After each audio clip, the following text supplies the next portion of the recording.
Asini rohama dihamu doho dami na siya Tuhan Dewa Tamata doho siya anak na Tuhan Yesus Kristus Tuhan tay. Amin. Shalom mamanginang horas, selamat pagi, salam sehat. Mari tetap setia dalam mendengarkan firman Tuhan. Jala totong ma tasarion ngulu partodiota tung songo dia perocok ni ulut tadi bagian sasadarion. Saya totok kita tumangion hata itu hata. Dan firman Tuhan untuk kita hari ini 1 Petrus 5 ayat 6. Atong patutoru hamu madirimu na tutoru ni tangan di debatana gugui. Asa dipatibo hamu ditikinai. Karena itu rendahkanlah dirimu di bawah tangan Tuhan yang kuat, supaya kamu ditinggikannya pada waktunya. Demikian firman Tuhan. Bapak Ibu Saudara-saudara, waktu Tuhan selalu yang terindah, selalu yang terbaik, karena semuanya akan indah pada waktunya. Kuasa Tuhan tidak ada yang bisa menandingi, dan rencana Tuhan selalu yang the best untuk kita. Maka Bapak Ibu Saudara-saudara, mari senantiasa berdiam diri di dalam waktu yang sudah Tuhan aturkan, sudah tentukan bagi kita. Nah, ada beberapa hal yang boleh kita hidupi, boleh kita renungkan dalam kehidupan kita dari firman ini. Hamu kadongan, Tuhan tidak suka dengan orang-orang yang congkak. Orang-orang yang selalu mengandalkan pikiran, kekuatan. Tuhan berkenan bagi orang-orang yang senantiasa merendahkan hatinya, merendahkan dirinya. Terlebih mengenal diri dan merendahkan diri di hadapan Tuhan itu sendiri. Edang adong nabu ita pangasahod di portibiona kamanginang. Hita kana porsia tu Yesus Kristus.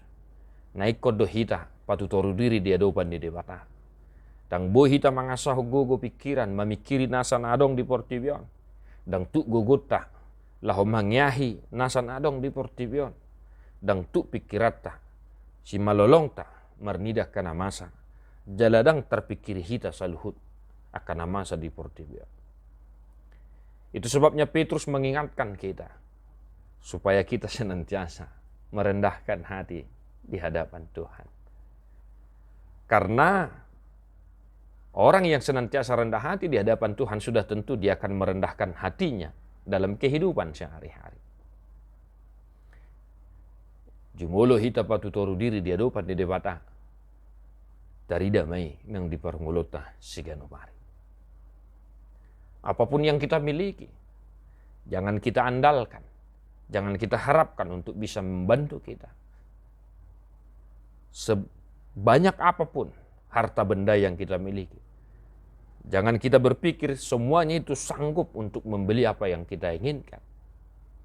Sebab itu ada batasnya, ada waktunya. Tetapi waktu Tuhan adalah yang terbaik dan tidak ada batasnya. Maka apapun keinginanmu, apapun cita-citamu, senantiasa rendahkan dirimu dulu di hadapan Tuhan.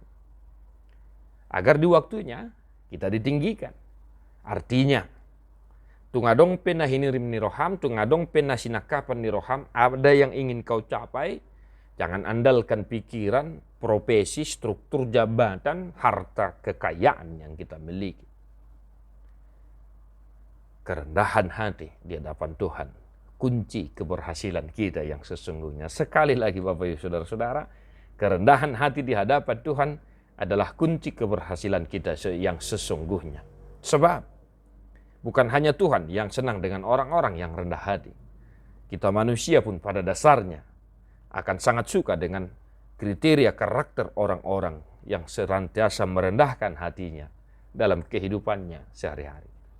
Maka satu hari ini, dimanapun kita bekerja, dimanapun kita mengajar, di dia kita mengobak, senantiasalah merendahkan hati sebelum beraktivitas. Serahkan hidupmu kepada Tuhan. Berdoalah kepada Tuhan. Rendahkan hatimu, biar Tuhan bekerja dari dirimu, dalam dirimu, menunjukkan kuasanya. Agar di waktunya, di waktu Tuhan, segala sesuatu yang kita harapkan berkenan di hadapan Tuhan. Di pasu-pasu Tuhan ta maha musa dari onak kamanami nanami na hinaholongan di bagasa Yesus Kristus. Rendahkan hatimu di hadapan Tuhan. Mari kita menyanyikan buku Ende nomor 81 ayat 6.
Yesus memberkati. God bless you non-stop.